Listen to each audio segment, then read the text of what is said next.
Hello বন্ধুরা, কেমন আছেন আপনারা? কিটি এক্সপ্লেইনার বাংলার আরও একটি নতুন ভিডিওতে আপনাকে স্বাগতম। সিনেমার কাহিনী সাধারণ এক ব্যাংক কর্মকর্তা ভাস্করকে নিয়ে। অভাব মানুষকে কি কি করায়, আর একজন সৎ মানুষ তার যোগ্য সম্মান না পেয়ে অসৎ হলে কি কি করতে পারে তা দেখতে পাবেন এই সিনেমাতে। সিনেমার নাম কেন লাকি ভাস্কর রাখা হয়েছে তা দেখতে শুরু করলেই বুঝতে পারবেন। তো আর দেরি না করে চলুন শুরু করা যাক এই সময়ে সবচেয়ে আলোচিত সিনেমা লাকি ভাস্করের বাংলা এক্সপ্লেনেশন। একজন সাধারণ ব্যাংক কর্মীর নিজের ফ্যামিলির জন্য অসাধারণ হয়ে ওঠার গল্প। সিনেমার শুরুতেই 1992 সালের বোম্বে দেখানো হয়। সকালবেলা ভাস্কর নামের একজন লোক জগিং করতে বের হয়। ক্যামেরা তাকে ফলো করে আসিয়া তার কাহিনী বলতে শুরু করে। বোম্বে হচ্ছে ক্যাপিটাল অফ ইন্ডিয়া। এখানকার মানুষের খুব তাড়া, এক সেকেন্ডও দাঁড়ানোর সময় নেই। এখানে টাকা কামানোর অনেক রাস্তা আছে, কিন্তু সবাই শেয়ার মার্কেটকে সালাম করে চলে। আর এই শেয়ার মার্কেটকে ফেমাস বানিয়েছে যে ব্যক্তি, তার নাম হর্ষা মেহরা, দ্য বিগ বুল। এইসব কথা বলতে বলতে ভাস্কর দোকান থেকে দুধ নিয়ে বাসায় ফিরছিল। সে সময় তাকে সিবিআইর chief investigate officer Lakshman arrest করে নিয়ে আসে সেই ব্যাংকে যেখানে ভাস্কর কাজ করে। ভাস্কর জিজ্ঞেস করে তাকে এখানে কেন নিয়ে আসা হয়েছে। তখন লক্ষ্মণ জানায় তার উপর বিশাল কিছু ব্যাংক ফ্রডের অভিযোগ রয়েছে, আর সে কারণেই তাদের এখানে আসা। তখন অলরেডি তারা কাগজপত্র চেক করা শুরু করে দিয়েছে। বাসা থেকে ভাস্করের ওয়াইফ ফোন করে জানায় বাসায়ও কিছু লোক এসেছে এবং বাসায় তল্লাশি করছে। তখন ভাস্কর বলে তাদের বাধা দিও না, তাদের কাজ তাদের করতে দাও। তো সিবিআই অফিসাররা যখন ভাস্করের ব্যাংক অ্যাকাউন্ট চেক করতে যাবে তখনই কারেন্ট চলে যায়, তাই তারা ব্যাংক স্টেটমেন্ট বের করতে পারে না। ভাস্কর তখন তার কাহিনী বলতে শুরু করে। কাহিনী চলে যায় 1989 সালে। সে বছর থেকে ভাস্কর মাগধা ব্যাংকে চাকরি শুরু করে। সে খুবই সৎভাবে মন দিয়ে কাজ করার কারণে পরপর 3 বছর সে best employee of the year award পেয়েছে, যদিও তার বেতন মাত্র 6000 টাকা ছিল। তো দেখা যায় ব্যাংকে এসেই ভাস্করের প্রথম কাজ নারায়ণ নামের একজন অফিসারের সাথে বোল্টে গিয়ে টাকা নিয়ে আসা। সে ছিল মাগধা ব্যাংকের ক্যাশিয়ার। দিন শেষে যা টাকা রয়ে যেত সে টাকা সে আবারও নারায়ণ স্যারের সাথে গিয়ে বোল্টে রেখে দিত। এখানে আরো জানা যায় সে ব্যাংক থেকে 36,000 টাকা লোনও নিয়ে রেখেছে। ব্যাংকের সবার সাথে ভাস্করের খুবই ভালো সম্পর্ক। ব্যাংকের সামনে একটি ক্যাফে আছে। ডিউটি টাইম শেষে সে সেখানে গিয়ে লোকজনের হেল্প করে। যারা ব্যাংকের ফর্ম পূরণ করতে পারে না বা অন্যান্য কাজ পারে না তাদেরকে সে সেগুলা করে দেয়। বিনিময়ে এখান থেকে সে কিছু টাকাও পায়। আর এই কাজে তাকে হেল্প করে তার বন্ধু সাম্বা। সাম্বা আর ভাস্কর একসাথে পড়াশোনা করেছে। সাম্বা 10 ফেল করে হয়েছে পিয়ন, আর ভাস্কর পড়াশোনা করে হয়েছে ব্যাংকের ক্যাশিয়ার। এছাড়া আরো দেখা যায় সে তার মহল্লার অনেক লোকের কাছ থেকে ঋণ নিয়ে রেখেছে। তার মধ্যে সবচেয়ে বেশি টাকা নিয়ে রেখেছে পাটেল ভাই নামের একজনের লোকের কাছ থেকে। তারপর ভাস্করের ফ্যামিলি দেখানো হয়। তার এক ভাই ইঞ্জিনিয়ারিং নিয়ে পড়াশোনা করছে, বোন ডিগ্রি কলেজে পড়াশোনা করছে, কিন্তু পড়াশোনা নিয়ে এত সিরিয়াস না, টাইম পাসের মতো। তার মা আগেই মারা গেছেন। আর তার বাবা প্রনান্ত কুমার একসময়ের বোম্বের নাম করা চার্টার্ড অ্যাকাউন্টেন্ট ছিলেন। 10 বছর আগে বন্ধুদের সাথে ব্যবসা শুরু করেছিলেন, কিন্তু তারা তাকে ধোঁকা দেয়। তখন থেকে প্যারালাইজড এবং কথাও বলা বন্ধ করে দিয়েছেন। তারপর তার বউকে দেখানো হয়, সুমতি। তাদের লাভ ম্যারেজ। কলেজ লাইফ থেকে তারা একে অপরকে পছন্দ করে। সুমতির ফ্যামিলির অমত সত্ত্বেও সুমতি ভাস্করকে বিয়ে করে। তাদের এক ছেলেও আছে। সুমতির মা এখনো সুমতিকে বলেন ছেলেকে নিয়ে তাদের বাড়িতে চলে যাওয়ার জন্য, কারণ ভাস্কর ছিল গরিব। সুমতির আবার হোমমেড খাবারের ব্যবসা খোলার খুব ইচ্ছে, টাকার অভাবে খুলতে পারছে না। ভাস্কর বলেছে তার আগের লোন পরিশোধ হয়ে গেলে আরেকটা লোন নিয়ে সুমতিকে ব্যবসা খুলে দিবে। তারপর দেখা যায় সুমতির ভাইয়ের ছেলের বার্থডের জন্য তারা তাদের বাসায় যাওয়ার সময় ভাস্করের ছেলেকে টি শার্ট বের করে দেয়। তখন তার ছেলে বলে কি মা, সবসময় একই টি শার্ট। তারপর তারা সে বাসায় যায় এবং দেখা যায় ভাস্কর গরিব হওয়ার কারণে কেউ তাকে তেমন পাত্তা দেয় না, এবং সুমতির মা তাকে আবার সেই কথা শোনায় যে এরকম গরিবী হালতে না বেঁচে ছেলেকে নিয়ে আমাদের বাসায় চলে আয়, তোর ভাই তোকে পালতে পারবে। এতে সুমতি মায়ের উপর রেগে যায় এবং বাইরে গিয়ে দেখে তার ছেলে তার ভাইয়ের বউয়ের কাছে এক পিস কেক বেশি চাচ্ছে, কিন্তু সেই মহিলা তার ছেলেকে সেই কেক দিচ্ছে না। তখন সুমতি তার ছেলে আর স্বামীকে নিয়ে বাসা থেকে বের হয়ে চলে আসে। তো তারা সে বাসা থেকে না খেয়ে চলে আসে। তো বাইরে গিয়ে কিছু তো খেতে হবে। তখন দেখা যায় ভাস্করের কাছে পাউরুটি কেনার জন্য টাকা নেই। সে শুধু 2টা পাউরুটি কিনতে পারবে, কিন্তু তারা মানুষ 3 জন। দোকানদার সেটা বুঝতে পেরে 2টা টাকায় 3টা পাউরুটি দিয়ে দেয়। আমাদের সমাজে এরকম বড় মনের মানুষ এখনো আছে বলেই সমাজটা এখনো টিকে আছে। তখন সেখানে সুমতি কান্না করে দেয় যে আমরা গরিব বলে আমাদের এই অবস্থা, টাকা থাকলে আজকে সম্মান ভালোবাসা সবই পাওয়া যেত। কাঁদতে কাঁদতে সে বলে তাকে লোনের ব্যবস্থা করে দিতে, তারপর সে হোম ফুড খুলবে, অনেক টাকা কামাবে। ভাস্কর তাকে সান্ত্বনা দেয় এবং সে গরিব হওয়ার পরেও তার বউ তাকে যে এত সাপোর্ট করে সেজন্য সে মনে মনে অনেক খুশি হয়। তারপর গানে গানে তাদের জীবনের বেশ কিছু চিত্র তুলে ধরা হয়, কিভাবে তাদের ভালো লাগার শুরু, বিয়ে, অভাবের মধ্যেও তাদের ম্যানেজ করে সংসার চালানো।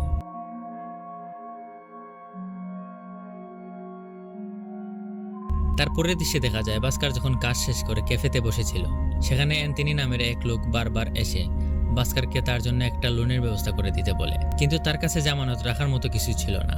তাই ভাস্কর তাকে মানা করে দেয়। কিন্তু সে আসতেই থাকে। অ্যান্থনি বিদেশ থেকে কিছু টিভি ইনপুট করিয়েছে, সেগুলো পোর্ট থেকে সারানোর জন্যই তার 2 লক্ষ টাকা দরকার। ব্যবসার শুরুতে তার সাথে তার পার্টনাররা থাকলেও এখন তার সাথে কেউ নেই, এখন এই টাকাটা তার দিতেই হবে। অ্যান্থনি ভাস্করকে বলে সে যদি 2 লক্ষ টাকা ম্যানেজ করে দিতে পারে তাহলে লাভের 20% তাকে দিবে। তারপরে সে দেখা যায় ভাস্কর তাকে মানা করে দেয়, কারণ জামানত ছাড়া ব্যাংক কখনোই লোন দেবে না।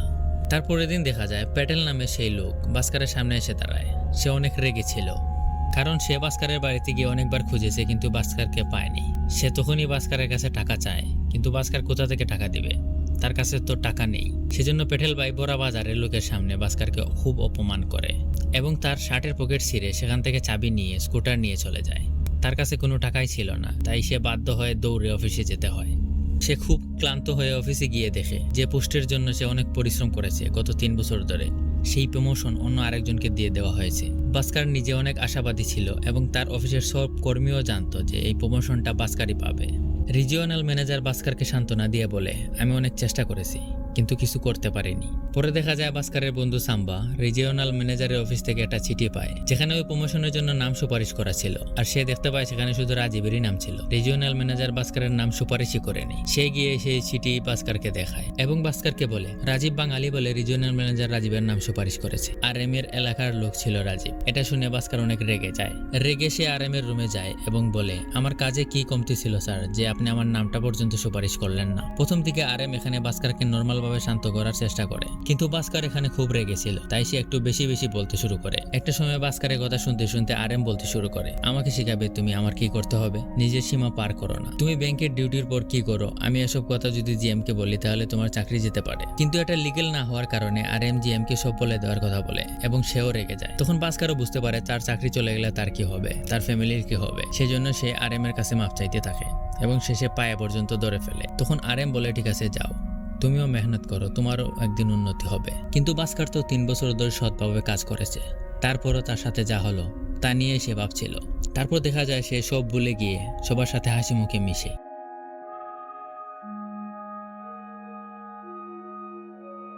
সেদিন কাজ শেষ করে সে ক্যাফেতে তার বন্ধু সাম্বাকে নিয়ে যায় এবং অ্যান্থনিকে সেখানে রাখে। ভাস্কর তখন সে মালের ব্যাপারে জানতে চায় এবং জানা যায় আজকেই সেই মালের নিলাম, কিন্তু এখনো যদি টাকা পাওয়া যায় সে নিলাম আটকাতে পারবে। ভাস্কর অ্যান্থনিকে বলে, আমি যদি তোমাকে আজকে টাকাটা দেই তুমি কবে নাগাদ ফেরত দিতে পারবে। অ্যান্থনি জানায় সে রবিবারের মধ্যে টাকাটা ফেরত দিতে পারবে। আজকে ছিল বৃহস্পতিবার, তাই আগামী 2 দিন ব্যাংক বন্ধ থাকাতে ভাস্করের জন্য সুবিধা হলো। ভাস্কর তখন অ্যান্থনিকে 2 লাখ টাকা দিয়ে দেয়। এই টাকা সে ব্যাংকের বোল্টে না রেখে লুকিয়ে তার সাথে নিয়ে এসেছে। তখন অ্যান্থনির সাথে সাম্বাও যায়। রাতে দেখা যায় ভাস্কর বসে বসে ওভারথিঙ্ক করছে যে অ্যান্থনি আদৌ আসবে কিনা নাকি পালিয়ে যাবে। কিন্তু দেখা যায় পরক্ষণেই অ্যান্থনি আর সাম্বা আসে। এসে ভাস্করের 2 লাখ টাকার সাথে তার লাভ 50,000 টাকা দিয়ে দেয়। ভাস্কর তখনই গিয়ে প্যাটেলকে তার পাওনা টাকা সুদসহ দিয়ে তার স্কুটি ছাড়িয়ে আনে। এরপরে দেখা যায় ভাস্কর রেগুলার এসব কাজ করতে থাকে অ্যান্থনির সাথে মিলে। এই পার্টনারশিপে তার অনেক লাভ হতে থাকে। বোল্ট থেকে টাকা বের করে অ্যান্থনিকে দেয়, আর অ্যান্থনি কাজ শেষ করে টাকা ফেরত দিলে তা আবার বোল্টে রেখে দেয়। ভাস্করের কাছে অনেক টাকা আসার কারণে তার বউ সুমতির তার উপর সন্দেহ হতে থাকে যে ভাস্কর আবার অবৈধ কোনো কাজ করছে না তো আবার। তখন ভাস্কর সুমতিকে বলে সে ব্যাংক থেকে লোন নিয়ে তার বন্ধু অ্যান্থনির সাথে মিলে এক্সপোর্ট ইম্পোর্টের বিজনেস শুরু করেছে, আর সেখান থেকেই লাভ হচ্ছে। দেখা যায় তো ভাস্কর মিথ্যে কথা বলেনি, সত্যকে একটু ঘুরিয়ে পেঁচিয়ে বলেছে। তারপরে দেখা যায় তার ছেলের জন্মদিনে অ্যান্থনিও আসে। তার ছেলের জন্মদিন এত দুমদাম করে পালন করে যে আত্মীয় স্বজনের একদম জ্বলে পড়ে যায়। তার সব কলিগ একদম কনফিউজ হয়ে যায়। সে তাদেরকে বলে এসব তার ছেলে কার্তিকের মামা করেছেন, আর তার বাড়ির লোকদেরকে বলে অফিসে বোনাস পেয়েছে। দেখা যায় তার বাবা কিছু না বললেও মনে মনে সন্দেহ করছেন। তো অ্যান্থনি ভাইয়ের সাথে কথা বলার সময় অ্যান্থনি বলে তার ছেলের আমেরিকাতে জব হয়ে গেছে, সে তাকেও নিয়ে যেতে চাচ্ছে। কিন্তু এভাবে খালি হাতে গিয়ে সে তার ছেলের উপর বোঝা হতে চায় না। সে এতদিন যা টাকা কামিয়েছে তা তার ছেলের পড়াশোনার জন্য খরচ হয়ে গেছে, তাই সে যাওয়ার আগে তার নিজের খরচের জন্য তার সাথে টাকা নিয়ে যেতে চায়। এজন্য তার কাছে একটা বড় ডিল আছে, তা হলো মালয়েশিয়া থেকে 3টা ইম্পোর্টেড কার আসছে। 10 লাখ টাকা হলে তা সারানো যাবে, তারপর তারা 50 লাখ টাকা বিক্রি করতে পারবে। এটাই হবে তার জীবনের শেষ ডিল। তখন তার বন্ধু সাম্বা লাফিয়ে লাফিয়ে রাজি হয়ে যায়, কিন্তু ভাস্কর বলে 10 লাখ টাকা বের করা এতটা সহজ হবে না। তাই ভাস্কর রাজি হয় না, এতে রিস্ক ছিল বেশি। তারপরও অ্যান্থনি বলে ঠিক আছে, রাজি হলে আমাকে 2 দিনের মধ্যে ফোন করে জানিয়েন। রাতে রুমে এসে ভাস্কর তার ছেলেকে জিজ্ঞেস করে পার্টি কেমন ছিল, ভালো লেগেছে কিনা। সে অন্যদিকে মাথা রেখে মাথা নাড়াচ্ছিল। তখন দেখা যায় সে কাঁদছিল। ভাস্কর কাছে যেতেই সে তাকে জড়িয়ে ধরে বলতে শুরু করে তার বন্ধুরা তাকে সবসময় বলতো সে সবার বার্থডেতে ফ্রিতে কেক খেতে চলে যায়, কখনো নিজে পার্টি দেয় না। আজকে তাদের পার্টি দেখে সবার মুখ বন্ধ হয়ে গেছে। আর অরুণ নামের একজন তাকে বলতো, সবসময় এক টি শার্ট পরে আমাদের বাসায় চলে আসিস, তোর মা বাবা তোকে নতুন জামা কিনে দেয় না। আজকে সে তাকে স্যুটে দেখে একদম অবাক হয়ে গেছে। এই জন্য তার ছেলে তাকে থ্যাংক ইউ বলে এবং বলে এখন থেকে সে তাদের সব কথা মেনে চলবে। ছেলের এসব কথা শুনে ভাস্কর অনেক ইমোশনাল হয়ে যায় এবং সেই ডিলের জন্য রাজি হয়ে যায়। সে বলে যে পরিবারের সুখের জন্যই সব। সে অ্যান্থনি ভাইকে ফোন করে জানায় ডিল ডান। পরের দিন দেখা যায় ভাস্কর বড় একটা সুটকেস নিয়ে অফিসে যায় এবং সবাইকে বলে এখান থেকে সে সরাসরি এক জায়গায় যাবে, তাই বাসা থেকে নিয়ে এসেছে। কিন্তু অফিস আজকে অন্য দিনের মতো না। আজকে নারায়ণ স্যারকে ডোজ দেওয়া যাচ্ছিল না। দেখা যায় সে আজকে অফিস থেকে বেরিয়ে হচ্ছে না। তাই ভাস্কর একটা প্ল্যান করে, যখন তারা টাকা রাখতেই যাবে তখন তার বন্ধু সাম্বাকে দিয়ে নারায়ণ স্যারকে ফোন করিয়ে বিজি করে ফেলে এবং তার সুটকেস ভরে টাকা নিয়ে বের হয়ে পড়ে। এখান থেকে তো সে কোনো রকমে পার পেয়ে যায়, কিন্তু সে জানতো না সামনে তার জন্য আরো বড় সমস্যা অপেক্ষা করছে। টাকা নিয়ে এসে তারা পোর্ট থেকে গাড়ি ছাড়িয়ে এসে দেখে যে তাদের ক্রেতা তাকে আজকে পুলিশ ধরে নিয়ে গেছে। এটা শুনে তারা চোখে মুখে অন্ধকার দেখা শুরু করে। যদিও তাদের কাছে আরো 2 দিন সময় ছিল, তাই ভাস্কর মাথা ঠান্ডা করে ভাবে এবং অ্যান্থনিকে বলে অন্য আর কোনো ডিলার আছে কিনা। তখন তারা পুরো শক্তি লাগিয়ে দেয় এবং গোয়াতে ডিলারের সন্ধান পায় যে গাড়ি কিনতে রাজি হয়। কিন্তু আজকে রাতের মধ্যেই গোয়াতে গাড়ি পৌঁছে দিতে হবে। তারা প্ল্যান করে কিভাবে আজকে রাতের মধ্যেই গোয়াতে গাড়ি পৌঁছাবে। রাস্তায় অনেক চেকপোস্ট। দেখা যায় তারা গাড়িতে সরকারি নাম্বার প্লেট লাগিয়ে নেয় যাতে পুলিশ না আটকায়, কিন্তু তারপরও রাস্তায় তাদের পুলিশ আটকিয়ে ফেলে। কিন্তু তার জন্য ভাস্কর আরেকটা ব্যাকআপ প্ল্যান করে রেখেছিল। সে কিছু ভিখারিকে নেতার ড্রেস পরিয়ে গাড়িতে রেখেছিল। যখন পুলিশ তাদের সাথে ঝামেলা করছিল তারা বের হয়ে অ্যাক্টিং করে এবং তারা সেখান থেকে ছাড়া পায়। তাদের সাথে একজন বার ডান্সারও ছিল, সেও তাদেরকে ছাড়া পেতে হেল্প করে। পরের সকালবেলা গাড়ি ডেলিভারি দিয়ে টাকা হাতে পেতেই সে ভিখারি সহ সবার মধ্যে টাকা ভাগ করে দেয়। তখন সেই ভিখারিরা অনেক খুশি হয়।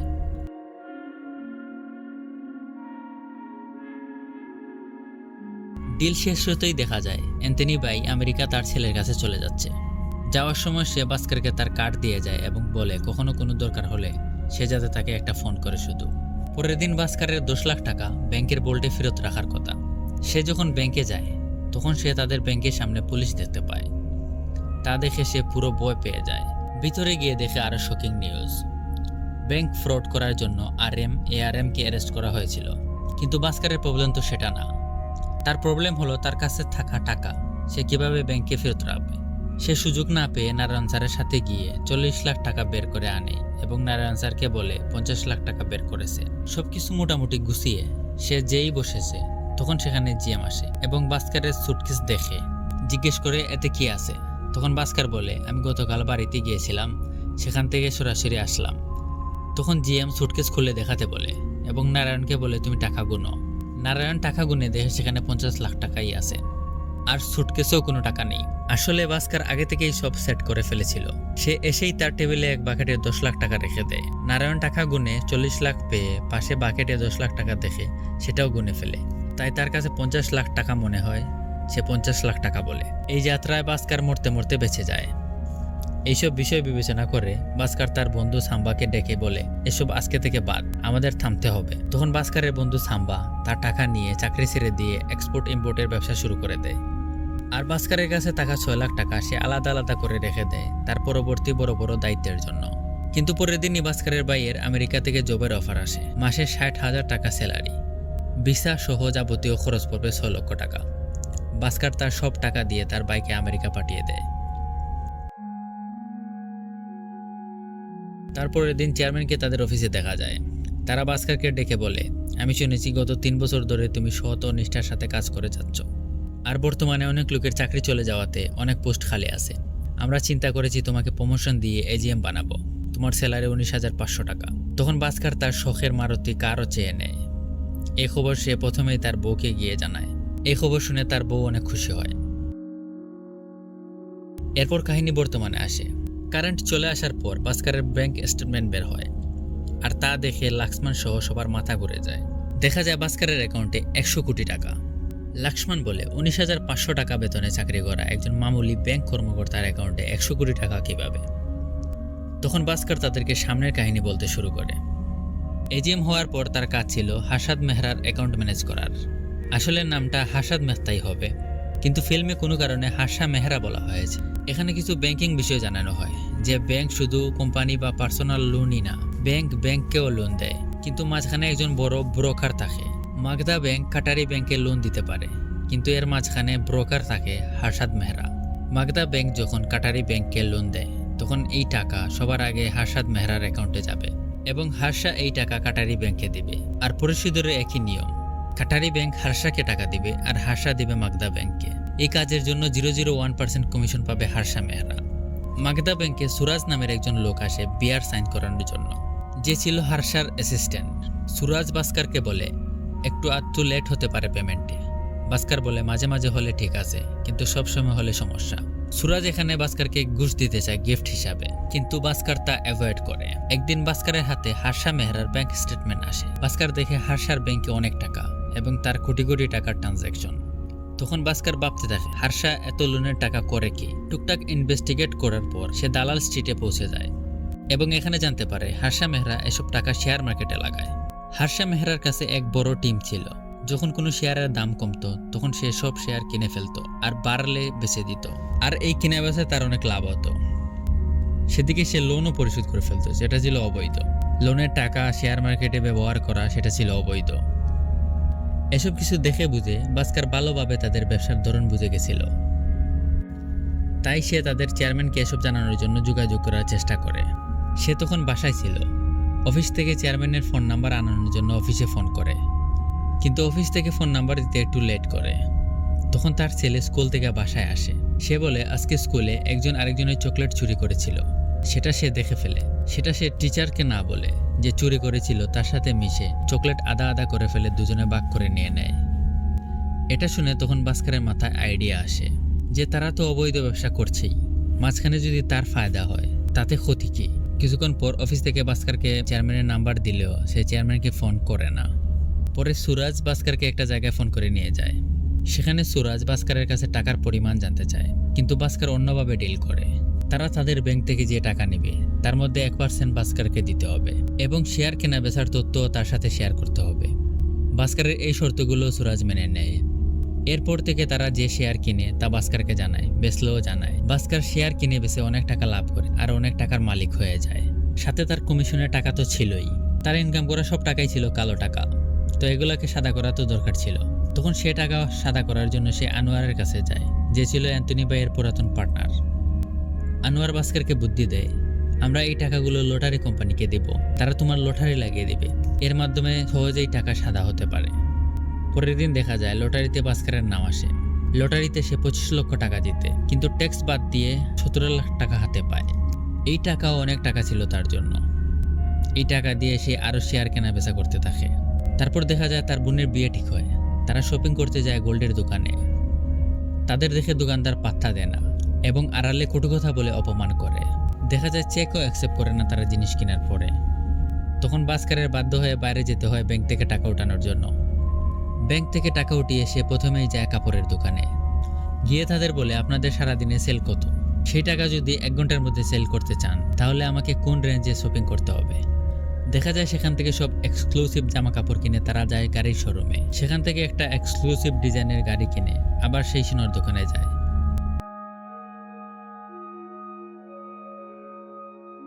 তখন সেই ম্যানেজার তাদেরকে সালাম করে এগিয়ে আসে এবং পুরো কাউন্টার খালি করে শপিং করে। একদিনেই ভাস্কর 69 লক্ষ টাকা খরচ করে ফেলে। তার বোনের বিয়ে হয় ধুমধাম করে এবং সুরাজের সাথে তার ডিল চলতে থাকে। তার এত কালো টাকা সাদা করার জন্য সে তার বউয়ের নামে আচার কোম্পানি খোলে। তার টাকার পাওয়ার এতটাই হয়েছিল যে বাসার সামনের রাস্তায় গাড়ি রাখার জন্য আশেপাশের বাসার দোকানের সবাইকে মাসিক টাকা দিয়ে তাদের মুখ বন্ধ করে রাখে। পাটেল ভাইকেও সে খুব বাজেভাবে অপমান করে। টাকা তো তার কাছে ছিলই, কিন্তু তার ব্যবহার পুরাই পাল্টে যায়। এটা তার বউ খেয়াল করে এবং ভাস্করকে বলে। ভাস্কর তার বউকেও কথা শোনায়। তাদের মধ্যে দূরত্ব বাড়তে থাকে। কিছুদিন পর ভাস্করের কাছে কাটারি ব্যাংকের ম্যানেজার আসে। সে তার বউয়ের জন্য এখানে একটা লকার খোলার জন্য আসে। কথায় কথায় তাদের মধ্যে লোনের কথা ওঠে। দেখা যায় ভাস্কর বলে মাগদা ব্যাংকের কাছ থেকে কাটারি ব্যাংক প্রায় 100 কোটি টাকার লোন নিয়েছে। এই কথা শুনে কাটারি ব্যাংকের ম্যানেজার শক খেয়ে যায়, কারণ তার মতে তাদের লোনের পরিমাণ 2 থেকে 5 কোটি টাকার মতো। এটা শুনে দুজনেই বুঝতে পারে হার্ষা মেহরা কাটারি ব্যাংকের ভুয়া কাগজপত্র বানিয়ে মাগদা ব্যাংক থেকে প্রায় 90 কোটি টাকা বেশি নিয়েছে। কাটারি ব্যাংকের ম্যানেজারের সাইন পর্যন্ত তারা নকল করে ফেলেছিল। এই কথা জানার পর কাটারি ব্যাংকের ম্যানেজার বুঝতে পারে এই কথা বাইরে লিক হলে তার জেলে যাওয়া কনফার্ম, সাথে বাস্কারেরও। তখন সে বের হয়ে যাওয়ার সময় তার হার্ট অ্যাটাক হয়। বাস্কার তাকে হাসপাতালে নিয়ে যায় এবং সে মারা যায়। এটা দেখে বাস্কার অনেক ভয় পেয়ে যায় এবং সে সাথে সাথে সুরাজের সাথে কথা বলে আর বলে এই ডিউ টাকা 2 দিনের মধ্যে ফেরত দিতে। তখন সুরাজ সুর উল্টে ফেলে, বলে না দিলে কি করবে, তুমিও তো আমাদের সাথে জড়িত। তখন বাস্কার বুঝতে পারে সে এদের জালে ফেসে গেছে। তখন তার কাছে পুলিশ স্টেশন থেকে কল আসে। বাস্কার গিয়ে দেখে তার বন্ধু সাম্বাকে পুলিশ অ্যারেস্ট করেছে। তখন বাস্কার সাম্বার হেল্প করে। তখন সাম্বা জানায় সে এক্সপোর্ট ইম্পোর্টের অবৈধ ব্যবসায় গিয়ে সবকিছু হারিয়ে ফেলেছে। তারপর দেখা যায় সুমতির ভাইও ব্যবসায় লস করে, তাদের অবস্থাও খারাপ।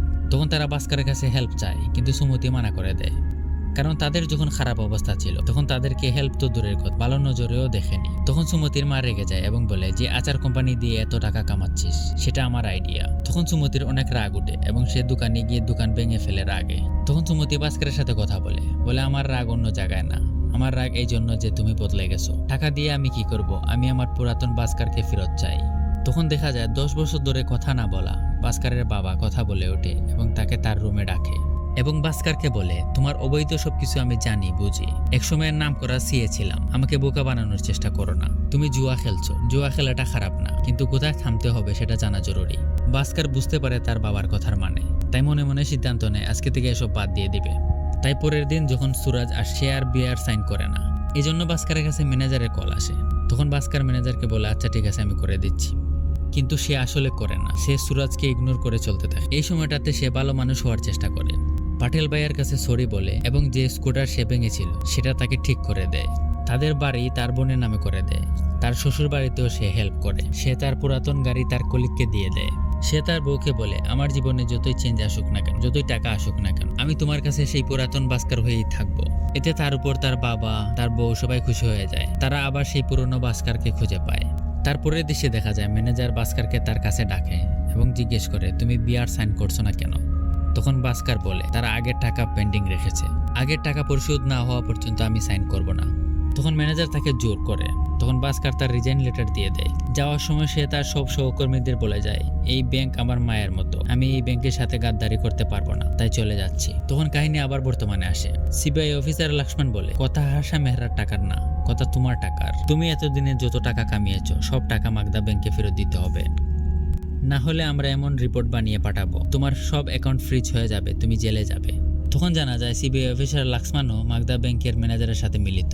তখন ম্যানেজার বলে মাগদা ব্যাংকের পক্ষে কাটারি ব্যাংকের যে পেপার বানিয়ে টাকা সরানো হয়েছে তা আমাদের মাধ্যমে করা হয়েছে। এই টাকা হার্ষা মেহরা শেয়ার মার্কেটে লাগিয়েছে, তার মধ্যে থেকে আমাদের একটু কমিশন আসে। তোমাকে প্রমোশন দিয়ে ম্যানেজার বানানো হয়েছে বিয়ার সাইন করার জন্যই, কিন্তু তুমিও এই দান্দায় ঢুকে অনেক টাকা কামিয়ে নিয়েছো। এখন আমাদের কাজ করতেও মানা করতেছো, তাই তোমাকে সব টাকা ফেরত দিতে হবে।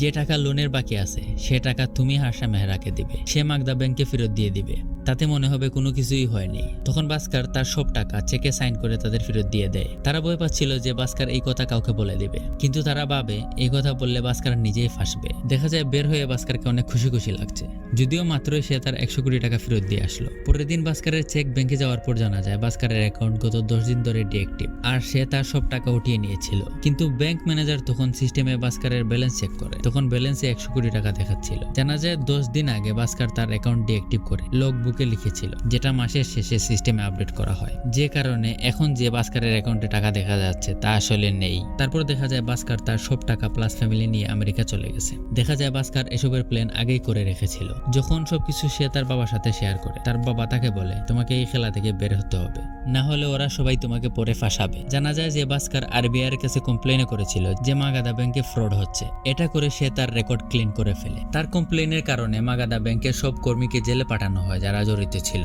সিবিআই অফিসার লক্ষ্মণও জেলে যায়। এই লোকগুলো জেলে বসে ভাবছিল কিভাবে বাস্কার তাদের ফাঁসিয়ে টাকা নিয়ে পালিয়ে চলে গেল। দেখা যায় আমেরিকায় বাস্কার একটি হোটেল কিনে এবং নিজের জীবন সুন্দর করে কাটাচ্ছে, আর পেপারে ইন্ডিয়ার সেই ফ্রডের নিউজ পড়ছে। আমেরিকায় আসতে তাকে হেল্প করেছে তার পুরাতন বন্ধু অ্যান্টনি। সিনেমা শেষে বাস্কার একটা কথা বলে যে জুয়া খেলো সমস্যা নাই, কিন্তু কোথায় থামতে হবে মাথায় রেখো। হিস্ট্রি সবসময় মনে রাখে তুমি শেষ কিভাবে করেছো। আর এখানেই শেষ হয়ে যায় এই অসাধারণ মাস্টারপিস সিনেমা। সবাইকে ধন্যবাদ। ভিডিওটি ভালো লাগলে চ্যানেলটি সাবস্ক্রাইব করতে ভুলবেন না।